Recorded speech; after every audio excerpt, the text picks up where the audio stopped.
Hello friends, நிறைய டிஷ்க்கு use பண்ணக்கூடிய இந்த தேங்காய் பால் எப்படி செய்கிறதுன்னு பார்க்கலாம் வாங்க.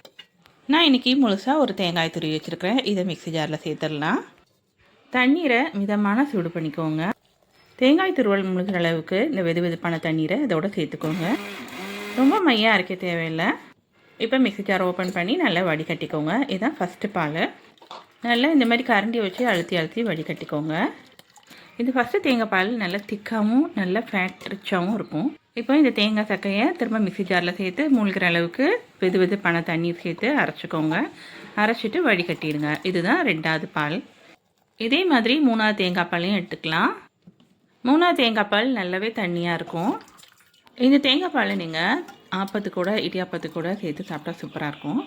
இப்போ எல்லாத்தையும் ஒன்றா மிக்ஸ் பண்ணிக்கலாம். உங்கள் விருப்பத்துக்கு ஏற்றபடி இந்த தேங்காய் பாலோட வெல்லம் இல்லைன்னா சுகர் ஆட் பண்ணிக்கோங்க. நீங்களும் இந்த மாதிரி ட்ரை பண்ணி பாருங்கள். தேங்க்யூ.